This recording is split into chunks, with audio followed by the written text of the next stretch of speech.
अस्सलामुअलैकुम। आज हमारे किचन में बन रहा है क्रिस्पी कॉर्न स्टेक्स। इसके लिए जो चीज़ें रिक्वायर्ड है वो कुछ यूँ है। ये मेरे पास 1 कप बॉइल्ड चिकन है। इसको मैंने अदरक लहसुन के साथ बॉईल किया था, नमक थोड़ा सा शामिल किया था और फिर इसको बोनलेस करके मैंने ब्लेंडर में डाल के चॉप कर लिया। तो ये इस तरह से मेरे पास 1 कप मौजूद है। साथ में मेरे पास है ये ज़ीरा, ये तकरीबन ½ टी स्पून है। इसको मैंने ड्राई रोस्ट किया था और ये ½ टी स्पून फाइन थोड़ा सा मोटा मोटा क्रश कर लिया था। क्रश रेड चिली है, ये तकरीबन ½ टी स्पून है। रेड चिली पाउडर है, ये ½ टी स्पून है। चाट मसाला 1 टेबल स्पून है। नमक टू टेस्ट है। साथ में मेरे पास है ये शिमला मिर्च, ये एक छोटे साइज़ की शिमला मिर्च थी, इसको मैंने फाइनली चॉप कर लिया। हरी मिर्चें थी, इनको मैंने बारीक चॉप कर लिया। 2 अदद हरी मिर्चें थी। हरा धनिया 1 टेबल स्पून है। साथ में मेरे पास है ये ब्रेड क्रम्स, ये 1 कप है। आलू 2 मीडियम साइज़ के थे, इनको मैंने बॉईल करके मैश कर लिया। ये स्वीट कॉर्न है, इनको मैंने ये ऑलरेडी बॉइल्ड होते हैं, इनको मैंने ब्लांच करके थोड़ा मोटा मोटा क्रश कर लिया। साथ में मेरे पास है चावल का आटा 2 टेबल स्पून। ये टोटली ऑप्शनल है, अगर है तो शामिल करें, अदरवाइज नहीं। ये थोड़ा सा इसको क्रिस्पी करेगा। साथ में मेरे पास है ये प्याज, ये एक छोटे साइज़ की प्याज थी, इसको मैंने फाइनली चॉप कर लिया। लेमन एक बड़ा था, इसका जूस है। साथ में ये स्टिक्स है हमारे पास, इसको मैंने पानी में डाल के सोक कर लिया। पानी में डालने का मकसद ये है कि ये जब हम फ्राई करेंगे तो ये जलती नहीं है। तो स्टार्ट करते हैं अपनी रेसिपी। एक बड़े बॉल में सबसे पहले हम ये कॉर्न शामिल करेंगे। इसको मैंने फाइनली चॉप नहीं किया था, ये देखें इसमें थोड़े थोड़े साबुत भी हैं। चिकन शामिल करेंगे बॉयल, आलू शामिल करेंगे, साथ में ये तमाम मसाले, लेमन जूस, प्याज,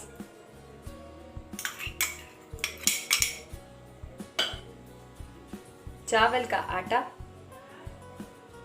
और इसके अलावा ये तमाम सब्जियां जिसमें शिमला मिर्च, हरा धनिया और हरी मिर्च शामिल करने के बाद इसको मिक्स करेंगे।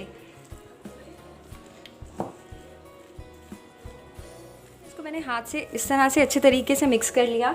अब मैं इसमें ब्रेड क्रम्ब शामिल करूंगी, क्योंकि ये थोड़ा हार्ड है। इस वक्त इसमें जो है मैं तकरीबन 2 टेबल स्पून ब्रेड क्रम्ब शामिल करूंगी। मिक्स करूंगी अच्छे तरीके से।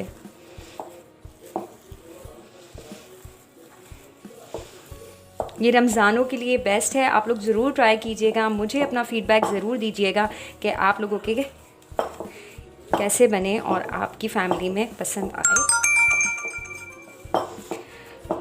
ठीक है जी, ये अच्छे तरीके से मिक्स कर लिया मैंने। ये 2 टेबल स्पून मैंने मक्खन लिया, उसको मैंने मेल्ट कर दिया। अब ये थोड़ा सा शामिल करेंगे, ये इसमें शाइन भी लेकर आएगा और टेस्ट अच्छा हो जाएगा।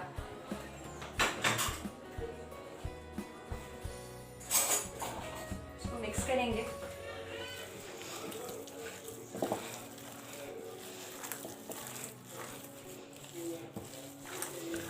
क्योंकि इसमें जो है वो शाइन आएगी। बटर शामिल, आप घी भी शामिल कर सकते हैं, आप ऑयल भी शामिल कर सकते हैं, लेकिन मक्खन शामिल करेंगे तो टेस्ट भी अच्छा आएगा और खुशबू भी अच्छी हो जाएगी। अब हम इसके लिए ये करना है कि पहले हाथों पे तेल लगा लेंगे ताकि ये स्टिक ना हो। थोड़ा सा बैटर लेंगे,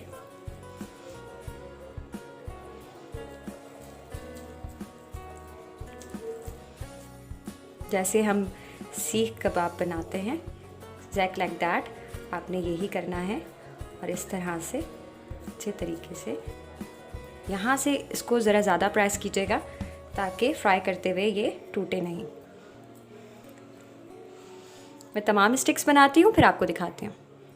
देखिए इस तरह से मैंने ये तमाम जो है स्टिक्स बना के रख ली हैं। इस स्टेज पे आप चाहें तो इसको फ्रीज़ कर सकते हैं 15 दिन के लिए।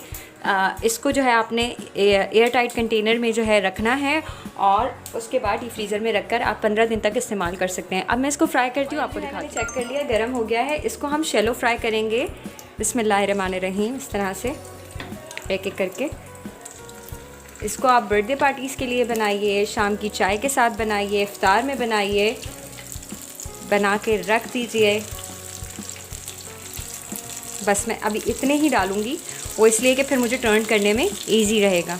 एक साइड हो जाएगी फिर दूसरी साइड चेंज करेंगे और फिर मैं आपको आगे इसको मैंने फ्राई कर लिया था। ये इसकी फाइनल लुक है। तैयार है हमारी क्रिस्पी कॉर्न स्टिक। इसको मेरी रेसिपी से आपने ज़रूर ट्राई करना है, मुझे अपना फीडबैक देना है। रेसिपी अच्छी लगे तो please do subscribe to my channel. Thanks for watching. Allah हाफ़िज़।